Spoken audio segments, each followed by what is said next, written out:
Donc, bonjour Clément Figuier. Vous êtes présent aujourd'hui à l'occasion des vidéos que nous menons pour les 25 ans du magazine La Maison écologique, et nous avons préparé un dossier spécial. Sur la question de la rénovation, il nous paraissait très important de nous tourner vers Dorémy. Donc aujourd'hui, vous êtes, et depuis cet été, le directeur du lab de Dorémy, qui est tourné aussi vers la recherche, développement et l'innovation pour, en tous les cas, réussir à développer les rénovations performantes qui sont vraiment le cœur de votre métier, à travers plusieurs axes, bien sûr, mais qui sont à la fois la formation des professionnels, qui sont effectivement l'innovation et qui sont aussi, pour Dorémy, la possibilité d'être courtier en travaux. Votre structure aujourd'hui, est-ce qu'elle est en mesure de proposer des rénovations performantes pour tous les types de bâtis, puisque on rentre dans une phase où même les bâtiments des années 1970-80 vont commencer à être rénovés, donc bâtis anciens, bâtis un petit peu plus récents. Est-ce qu'on est en mesure techniquement de proposer des rénovations performantes pour tous les types de bâtis? Alors bonjour, oui, tout à fait. Je précise simplement que Dorémy, nous, on se focalise sur la maison individuelle et sur ce qu'on appelle le petit collectif, c'est-à-dire donc jusqu'à une dizaine de logements, puisqu'on est sur des typologies assez proches d'une grosse maison individuelle. Voilà. Donc je parlerai essentiellement pour ce type de bâtiment. Mais par rapport à la date de construction des bâtiments qu'on rénove, effectivement, en tout cas la méthode Dorémy, elle permet de rénover tout type de bâtiment. Et aujourd'hui, sur toutes les rénovations qu'on a pu accompagner, en ordre de grandeur, on a environ 30 de bâtiments qui sont dits bâtis anciens, donc construits avant 1948. On a environ 50 qui sont entre 1948 et 1975. Donc du bâtiment après-guerre, qui est en général, assez consommateur en énergie, et puis, les 20 restants qui sont des bâtiments, après 75. Mhm. Après 75, c'était notamment une émergence de l'industrialisation, en fait, de la construction béton, béton de ciment et parpaing. Donc, on n'est plus dans la construction pierre, on n'est plus dans la construction terre. Lorsqu'on veut démarrer une rénovation performante, et même pour ces types, que ce soit pour le bâti ancien ou que ce soit pour ces types de bâtiments un peu plus récents, les matériaux biosourcés, on peut citer l'isolant métis, la fibre de bois, la ouate de cellulose ou même les bottes de paille. On sait qu'aujourd'hui, ils ont une efficacité isolante pour atteindre le confort d'hiver, le confort d'été. Est-ce qu'ils peuvent être appliqués sur ces deux types de bâtis, donc bâtis plus bruts et puis bâtis plus, on peut les appeler modernes, contemporains? Est-ce qu'ils seront aussi performants? Et puis, est-ce que vous constatez qu'ils sont aujourd'hui davantage utilisés dans les projets de rénovation que vous avez? Ou est-ce qu'on est encore très principalement sur des schémas de rénovation plus classiques en laine de verre ou laine de roche? Alors plusieurs questions dans la question. Oui. Déjà, je vais commencer par répondre à la dernière question. Donc oui, on constate que, il y a de plus en plus de matériaux biosourcés qui sont, utilisés dans les rénovations, notamment parce que c'est une demande forte des propriétaires, qui sont de plus en plus sensibles à ces questions, environnementales, tant sur l'impact, environnemental du matériau dans sa fabrication, mais aussi sur l'impact sur leur santé à l'intérieur du bâtiment. Donc il y a une demande de plus en plus forte à laquelle l'offre, s'adapte, puisque les artisans ont bien compris qu'il y avait de plus en plus de gens qui souhaitaient avoir ce type de matériaux. Donc, pour répondre à la demande, ils vont proposer de plus en plus de matériaux biosourcés qui sont également de plus en plus disponibles dans les négoces de matériaux. Donc voilà, on voit bien à quel point finalement la demande va susciter aussi une offre de plus en plus large. Les matériaux qu'on retrouve le plus en biosourcés par rapport à ceux que vous avez pu lister, donc c'est la ouate de cellulose en comble perdu, ça c'est quasiment systématique. Ensuite, on a pas mal de fibres de bois sur les isolations par l'extérieur. Fibre de bois rigide, ça c'est quelque chose, voilà, quand c'est pas du polystyrène, ça va être plutôt de la fibre de bois rigide, qui est quasiment au même prix que la laine de roche aujourd'hui. Donc on a même des artisans Ah qui nous oui. disent: «Bah, en fait, quand les gens, veulent pas de polystyrène ou que la maison, nécessite autre chose que du polystyrène, en fait, on part direct sur de la fibre de bois. On est quasiment au même prix que la donc la laine de roche tend à pratiquement disparaître, donc c'est vraiment, soit polystyrène, soit fibre de bois, donc Ah c'est oui, quand même assez, c'est... assez binaire, mais au moins les gens qui disent: «Ah non, pas de polystyrène», bah, du coup, je mets de la fibre de bois. Bon, c'est quand même un petit peu plus cher, hein. Ensuite, on va retrouver beaucoup en isolation par l'intérieur, donc des murs, de la toiture, parfois même aussi en sarking. On a beaucoup de laine de bois ou de biofibre trio là, dont vous avez déjà parlé. Donc c'est un mélange lin, coton, chanvre. Le métis, on en voit moins. On en voit un petit peu moins. Et la paille, pas encore, mais on suit ça de près, puisque j'espère que les règles pro sur l'isolation par l'extérieur en paille devraient paraître prochainement. Donc, moi, en tout cas, personnellement, j'aurais à cœur qu'on arrive à faire quelques projets là-dessus. Je pense qu'on a déjà quelques artisans qui font un petit peu de la paille, mais plutôt en construction neuve. Mais en isolation, enfin en rénovation, ça serait intéressant de le tester. Et autre chose sur les qualités des biosourcés, il y a le confort, effectivement. Enfin, le confort, ça apporte, bon, voilà, par rapport à d'autres isolants potentiellement, mais notamment sur la qualité de l'air intérieur pour les occupants et pour les poseurs. Moi, j'ai des entreprises aujourd'hui qui me disent: «Moi, je ne pose plus que des biosourcés. Je refuse de poser de la laine de verre». Mmh. Et ils disent ça aux clients. Ils disent: «Moi, je vous chiffre ça, mais voilà, si vous voulez vous mettre de la laine de verre, bah, il faudra voir ça avec un autre artisan, quoi». Donc ouais, on a aussi des artisans qui sont dans cette posture-là, quoi. Mmh. De D'aller jusqu'à en disant: «Bah, non, j'ai comparé les 2, voilà, j'ai fait ce choix-là et ça m'empêche pas de travailler parce que la demande est suffisante pour travailler, quoi». Ensuite, sur la question de savoir si on peut utiliser ces matériaux sur tout type de bâtiment, donc la réponse c'est évidemment oui. Il y a pas du tout d'incompatibilité à utiliser ces matériaux sur des bâtiments plus récents. Néanmoins, sur les bâtiments anciens, donc souvent on prend cette année 1948, c'est un peu une convention en France de dire, donc en gros, c'est tout ce qui a été construit avant la guerre, la 2e guerre mondiale. Après, on est tombé justement dans la construction béton industrialisée. Donc sur tous ces bâtis, anciens, en pierre, en terre, voire un peu les 2, en pan de bois et cetera, bâtis un peu vernaculaires. Là, les biosourcés s'avèrent très pertinents et nous, on a tendance à faire en sorte qu'on utilise essentiellement ces matériaux-là pour des problématiques de gestion d'humidité notamment. On est sur des matériaux qui sont plus capillaires, qui vont être plus compatibles avec le fonctionnement naturel de ces murs anciens. Néanmoins, on peut tout à fait les utiliser sur des maisons en béton ou en briques. Mmh. Sur le bâti ancien, on évitera, voire on empêchera d'utiliser des matériaux, dits conventionnels, laine minérale, polystyrène et autres, parce que ça risquerait de créer des désordres dans le bâtiment. Et sur les bâtiments récents, techniquement en tout cas, les 2 choix sont possibles. Mais en tout cas, si les gens veulent aller sur du biosourcé, c'est pas du tout un problème. Sur le biosourcé et le recyclé, bah, c'est vrai que l'offre, elle s'est énormément, diversifiée là sur les 20 dernières années. Vous, chez Doremi, est-ce que utiliser des biosourcés, c'est suffisant pour définir une rénovation écologique? Comment vous définissez, la rénovation, écologique dans votre réseau? Est-ce que c'est quelque chose qui est important, secondaire ou? Alors, c'est aussi une bonne question. Plutôt que de parler de rénovation écologique, on aime plutôt parler de rénovation performante. Ça, c'est quelque chose qu'on a défini assez clairement et qui d'ailleurs a été repris en partie dans la loi aujourd'hui, puisque ce qui a, précédé à la création de Doremi, c'était vraiment une approche purement énergétique. Donc c'était de dire comment collectivement on arrive à rénover l'ensemble en l'occurrence des maisons individuelles, pour atteindre un objectif qui est aussi inscrit dans la loi, hein, qui est d'atteindre un niveau, basse consommation pour l'ensemble de nos bâtiments à l'horizon 2050. Et derrière, il y a quand même une ambition évidemment écologique puisque l'objectif c'est de réduire notre dépendance aux énergies fossiles et nos émissions de gaz à effet de serre. Donc à ce titre-là, la rénovation énergétique, évidemment, elle était écologique.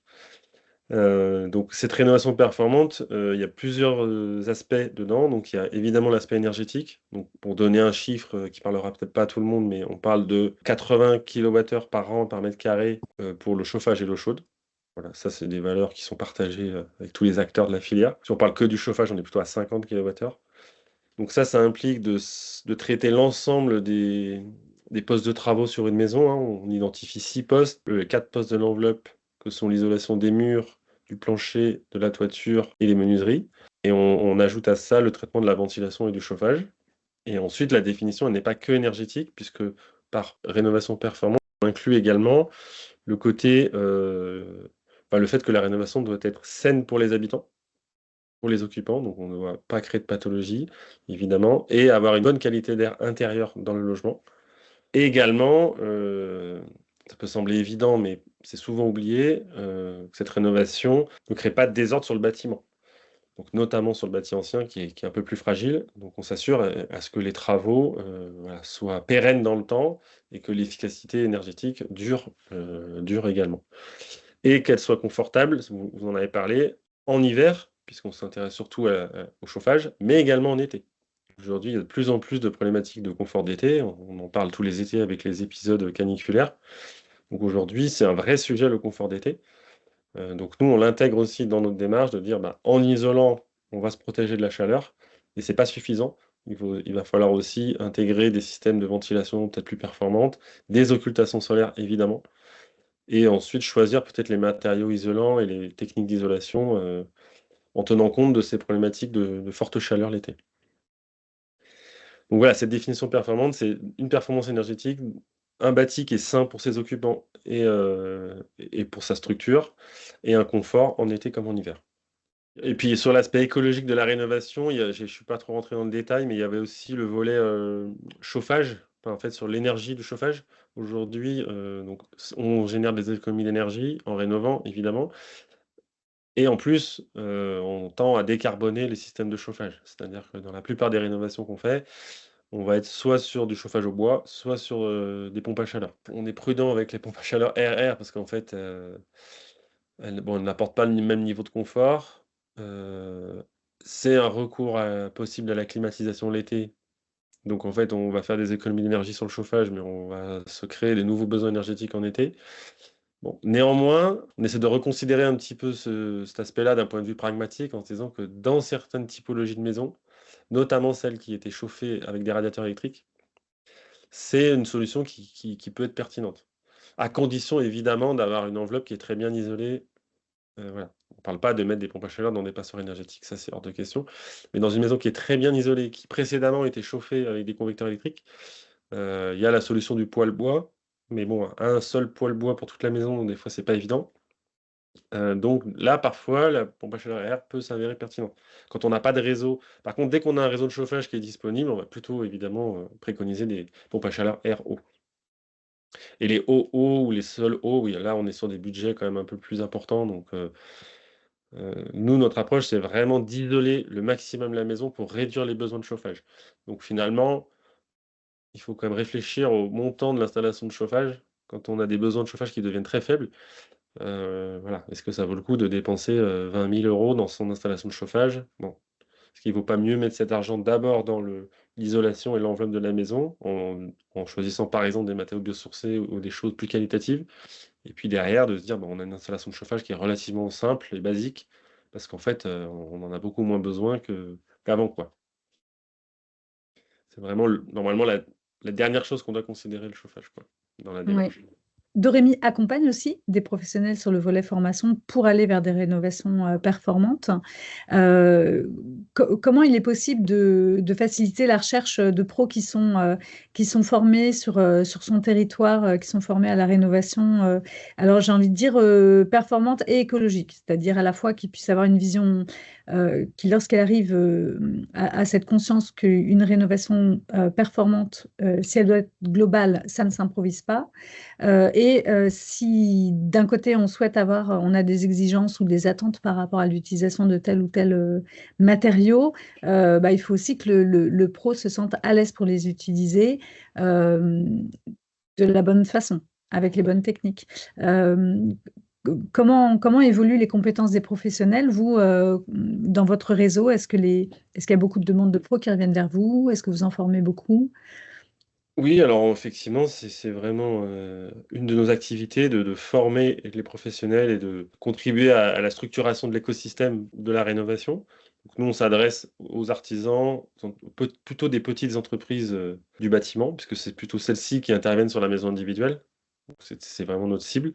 Aujourd'hui, on a formé pas loin de 700 entreprises artisanales depuis la création de Doremi. Et en fait, on ne les forme pas spécifiquement à leur métier. On estime que chacun connaît son métier, son corps d'état. Nous, on les forme plutôt à une manière de travailler ensemble. Donc, on forme des groupements d'artisans. C'est comme ça qu'on essaie de fonctionner sur la rénovation.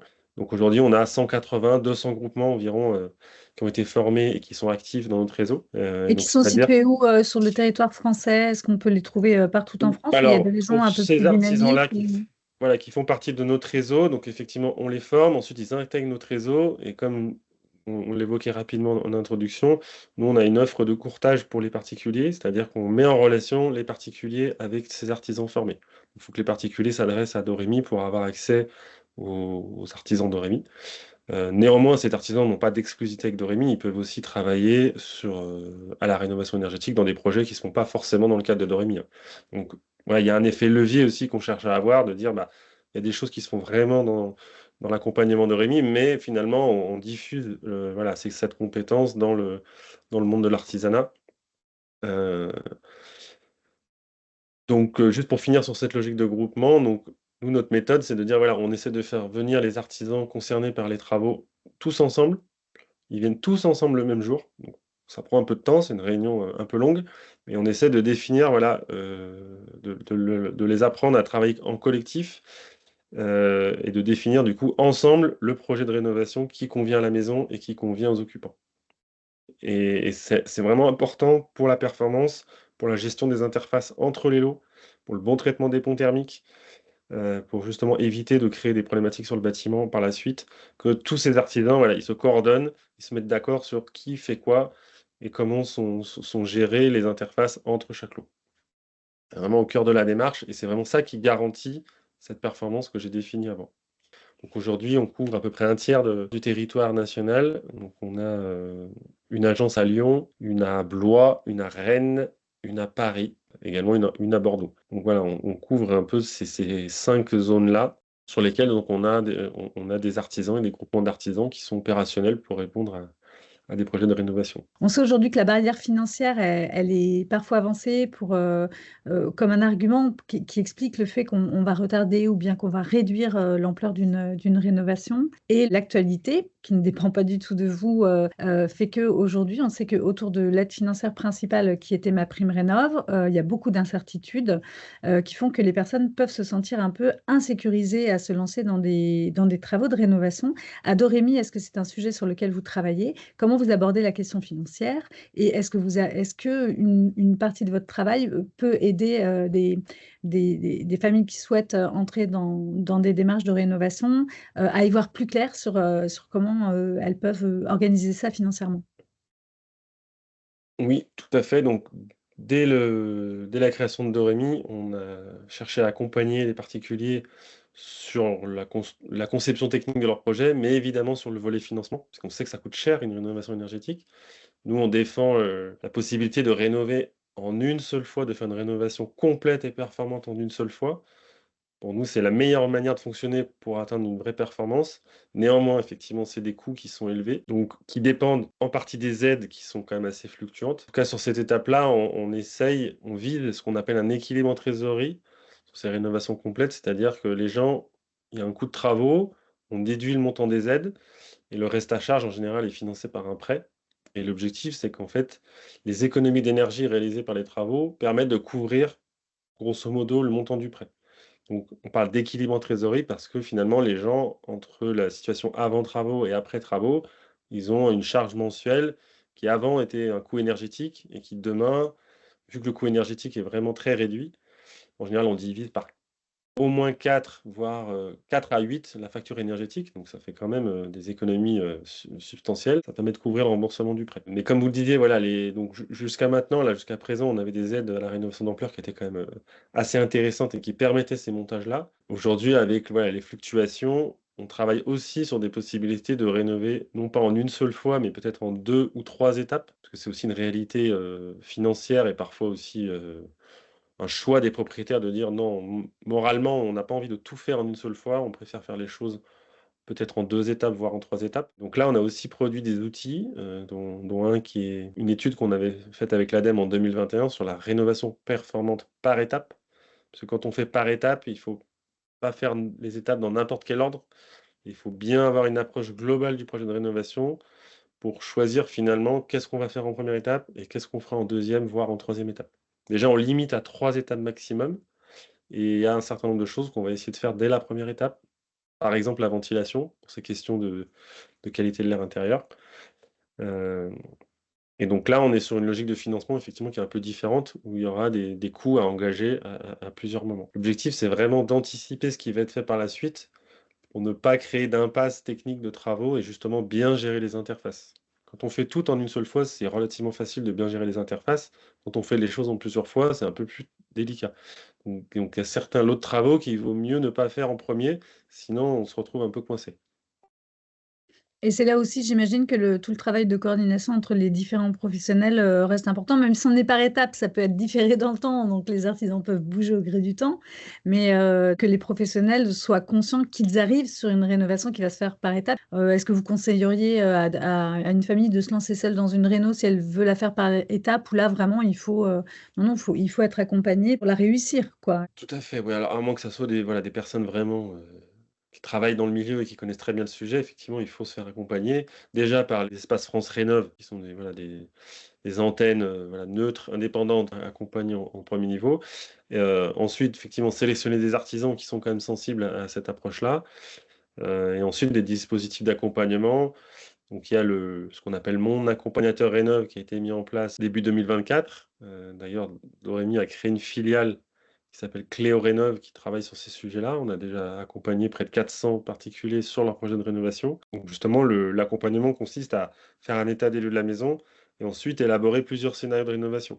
Donc soit un scénario où on essaie de faire tout en une seule fois, heu, soit un scénario effectivement avec des étapes. Donc on balise 1 ou 2 étapes pour dire: «Bah, voilà, finalement au bout d'une première étape qui serait celle-ci, on arrive à tel niveau et ensuite on arrive à tel autre niveau» et on tient compte de ce que je vous expliquais, de la logique de réalisation de ces lots-là et comment bien anticiper la deuxième étape.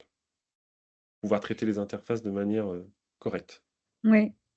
Et pour finir, si vous deviez vous projeter dans le temps, une vision un peu utopiste, de ce que pourrait être, un rendez-vous dans 25 ans, à nouveau, soit sur la question de la rénovation ou la question de l'habitat écologique, qu'est-ce qui vous semblerait intéressant qu'on puisse, se raconter, d'ici 25 ans? Vous souhaiteriez quoi pour l'avenir de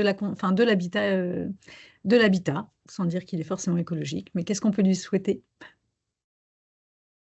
Eh bien, dans 25 ans, ça sera 2050, donc c'est juste la date de l'objectif, de notre objectif national de rénovation. Donc ce que je souhaite, c'est qu'effectivement, on ait réussi à rénover tous ces logements, heu, pour en faire des logements les plus confortables possibles, les moins dépendants, aux énergies et puis que ça ait pu se faire, voilà, de la façon la plus écologique possible. Faire une rénovation énergétique, je considère que c'est déjà, voilà, un geste écologique assez fort. Et ensuite, ce qui nous distingue un peu chez Doremi, peut-être du discours de la maison écologique, c'est qu'on n'impose pas des matériaux, entre guillemets. C'est-à-dire qu'on est dans une démarche énergétique. Il y a différents matériaux qui peuvent répondre aux besoins. On s'assure qu'ils soient compatibles avec la maison, mais on a aussi des rénovations qu'on fait avec des matériaux plus conventionnels, type laine minérale ou polystyrène, parfois aussi pour des raisons de budget. Donc voilà, mon souhait, ça serait déjà qu'on ait réussi à rénover toutes ces maisons de la meilleure manière possible. Et si possible en utilisant, voilà, un maximum de matériaux biosourcés, et locaux. Très bien. Bah, Clément, Fuguier, je vous remercie pour cet échange et bonnes 25 prochaines années à Dorémy également, hein. Merci. Ben, je souhaite aussi longue vie à la maison écologique. Et c'est pris. Merci beaucoup.